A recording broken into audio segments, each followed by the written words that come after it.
بسم اللہ الرحمن الرحیم۔ جھوٹ الخبائث یعنی بیماریوں کی جڑ ہے، کیونکہ اس سے معاشرے میں بے شمار برائیاں جنم لیتی ہیں۔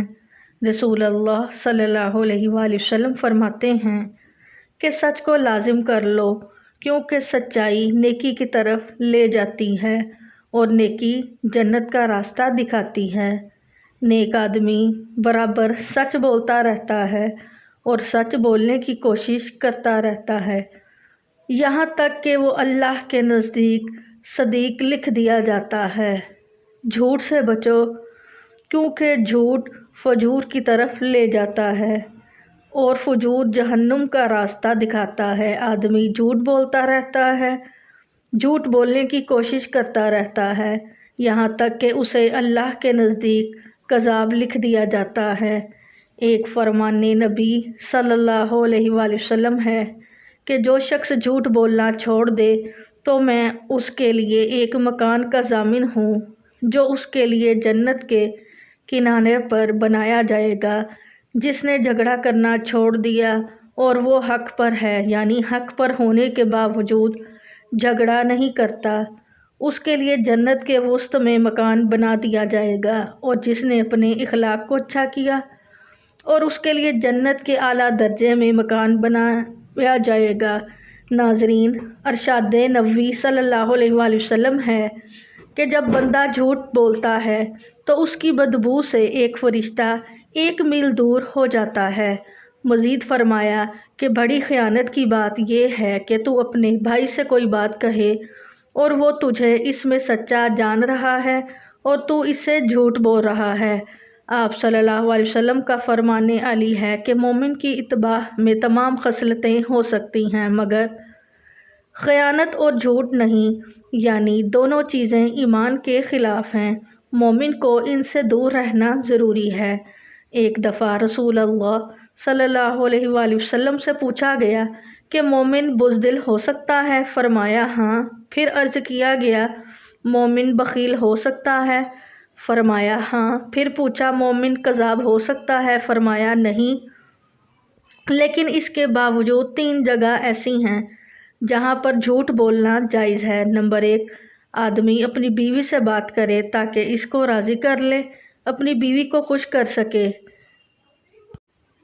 میاں بیوی میں سے ہر ایک کے لیے یہ جائز ہے کہ وہ ایک دوسرے کو خوش کرنے کے لیے ایسی بات کہہ دیں، مثلاً دونوں میں سے کوئی دوسرے سے کہے کہ میں تم سے بے انتہا محبت کرتا ہوں، تو یہ جائز ہے، خواہ اس کے دل میں محبت نہ بھی ہو۔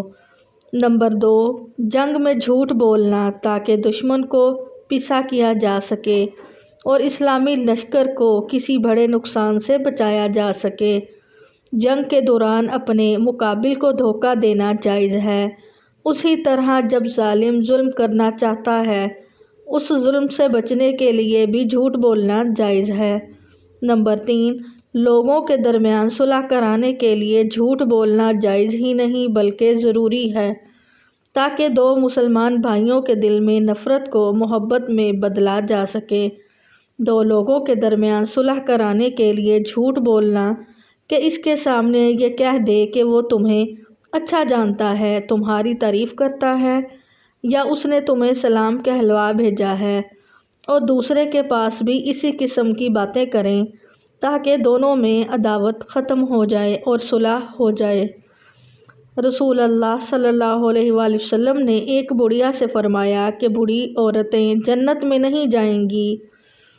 پھر اس کے پریشان ہونے پر وضاحت فرمائی کہ میری بات کا مقصد یہ ہے کہ جنت میں سب جوان ہو کر جائیں گے، بڑھاپے کی حالت میں کوئی بھی جنت میں نہیں جائے گا۔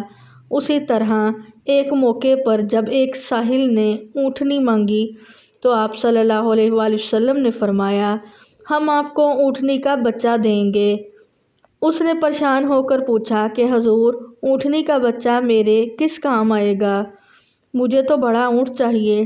تو آپ صلی اللہ علیہ وسلم نے وضاحت فرمائی کہ ہر اونٹ کسی اونٹنی کا بچہ ہی ہوتا ہے، چاہے وہ کتنا ہی بڑا ہو جائے۔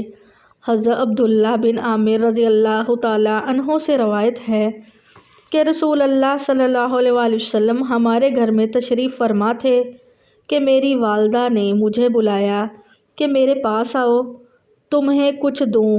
آپ نے فرمایا کیا کوئی چیز دینے کا ارادہ ہے؟ انہوں نے کہا کھجور دوں گی۔ تو آپ صلی اللہ علیہ وآلہ وسلم نے فرمایا اگر تو کچھ نہ دیتی تو یہ تیرے ذمے جھوٹ لکھا جاتا۔ حضرت عائشہ رضی اللہ عنہا فرماتی ہیں کہ بعض لوگوں نے رسول اللہ صلی اللہ علیہ وآلہ وسلم سے کاہنوں کے متعلق سوال کیا تو آپ صلی اللہ علیہ وآلہ وسلم نے فرمایا وہ کوئی چیز نہیں ہے۔ لوگوں نے عرض کیا یا رسول اللہ، بعض اوقات وہ ایسی بات بتاتے ہیں جو درست ثابت ہوتی ہے۔ تو آپ صلی اللہ علیہ وآلہ وسلم نے فرمایا کہ وہ درست بات جنات کی طرف سے ہوتی ہے جسے وہ کاہن کے کان میں ڈال دیتے ہیں، جیسے ایک مرغ دوسرے مرغ کے کان میں آواز پہنچا دیتا ہے اور پھر کاہن اس میں 100 سے زیادہ جھوٹ ملا لیا کرتا ہے۔ ایک یتیم بچہ علم سے فارغ ہو کر مزید علم حاصل کرنے بغداد جانا چاہتا تھا، ماں سے اجازت طلب کرتا ہے، ماں اسے بخوبی اجازت دیتی ہے، اس کی قمیص کے اندر 40 دینار سی دیتی ہے اور بچے کو سچ بولنے کی تلقین کرتی ہے اور کہتی ہے بیٹا کبھی جھوٹ مت بولنا۔ یہ بچہ قافلے کے ساتھ روانہ ہوتا ہے۔ قافلے کو بغداد کے قریب ڈاکو گھیر لیتے ہیں۔ ایک ڈاکو اس بچے سے پوچھتا ہے کہ تیرے پاس کیا ہے؟ بچہ کہتا ہے میرے پاس 40 دینار ہیں۔ ڈاکو اس کو مذاق سمجھ کر چلا جاتا ہے اور اپنے سردار کو اس بچے کے بارے میں بتاتا ہے۔ تو سردار اس بچے کو بلا کر اس سے پوچھتا ہے، بچہ پھر سچ بولتا ہے۔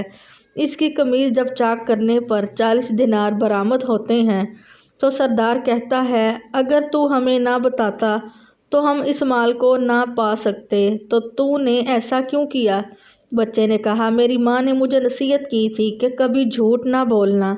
سردار نے یہ سنا تو اس کے دل پر چوٹ لگی اور زاروں کے تار رونے لگا اور کہنے لگا کہ بچے تو کتنا اچھا ہے کہ اپنی ماں سے کیا ہوا وعدہ پورا کر دیا، اور ہم کتنے برے ہیں کہ اللہ سے کیا ہوا وعدہ پورا نہیں کر رہے اور مخلوق کو لوٹ رہے ہیں۔ پھر کیا تھا، سردار اور اس کے ساتھیوں کے دل کی دنیا ہی بدل گئی اور وہ انسان بن گئے۔ یہی بچہ آگے جا کر بہت بڑے بزرگ بنے۔ آج دنیا جنہیں حضرت شیخ عبد القادر جیلانی رحمۃ اللہ علیہ کے نام سے جانتی ہے۔ ناظرین، جھوٹ ایک ایسا فعل ہے جس کا شمار گناہ کبیرہ میں ہوتا ہے۔ قرآن مجید میں ارشاد باری تعالیٰ ہے بے شک اللہ اس کو راہ نہیں دکھاتا جو جھوٹا ہے۔ جھوٹ کے لیے عرب میں کذاب کا لفظ استعمال ہوا ہے اور اس کے معنی جھوٹے اور جھوٹ بولنے والے کے ہیں۔ جھوٹ ایک ایسی برائی ہے جس سے دوسری تمام برائیاں نکلتی ہیں، اس لیے جھوٹ کو تمام برائیوں کی جڑ بتایا گیا ہے۔ رسول اللہ صلی اللہ علیہ وآلہ وسلم نے جھوٹ بولنے کی مذمت فرمائی اور فرمایا جھوٹ گناہ کی طرف لے جاتا ہے اور گناہ دوزخ میں لے جانے والا کام ہے۔ حضور صلی اللہ علیہ وآلہ وسلم نے منافق کی ایک علامت یہ بھی بتائی ہے کہ جب منافق گفتگو کرتا ہے تو جھوٹ بولتا ہے، اور منافق چونکہ دل میں کچھ اور رکھتا ہے اور زبان پر کچھ اور لاتا ہے، اسی لیے وہ جھوٹا منافق قرار پائے گا۔ جھوٹ بول کر سودا بیچنا حرام ہے۔ اس میں ایک تو جھوٹ بولنے کا گناہ، دوسرے مسلمان کے ساتھ دھوکہ اور فریب کرنا۔ حضور صلی اللہ علیہ وآلہ وسلم کا ارشاد ہے تاجر لوگ قیامت کے دن بدکار ہونے کی حالت میں اٹھائے جائیں گے سوائے اس شخص کے جو نیکی کا کام کرے، مثلاً صدقہ و خیرات دیا کرے، سچ بولے۔ حضور صلی اللہ علیہ وآلہ وسلم نے ارشاد فرمایا اللہ تعالیٰ قیامت کے روز تجارت میں جھوٹی قسمیں کھانے والوں سے نہ گفتگو کرے گا، نہ اس کی طرف توجہ فرمائے گا اور نہ اسے پاک کر کے جنت میں داخل کرے گا، کیونکہ وہ شخص جھوٹی قسم کے ذریعے اپنے مال و تجارت کو فروغ دینے والا ہوگا۔ حضور صلی اللہ علیہ وآلہ وسلم نے ارشاد فرمایا سچا اور امانت دار تاجر قیامت کے دن نبیوں، صدیقوں، شہیدوں اور ولیوں کے ساتھ ہوگا۔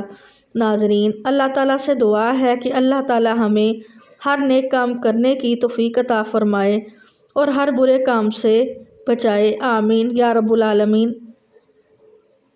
ناظرین، یہ تھی ہماری آج کی ویڈیو۔ اچھی لگی ہو تو ویڈیو کو لائک کریں، شیئر کریں، چینل کو سبسکرائب کریں اور کمنٹ باکس میں اللہ تعالیٰ کے 99 ناموں میں سے ایک نام ضرور ٹائپ کریں۔ اگلی ویڈیو تک کے لیے اجازت دیں۔ جزاک اللہ۔ اللہ حافظ۔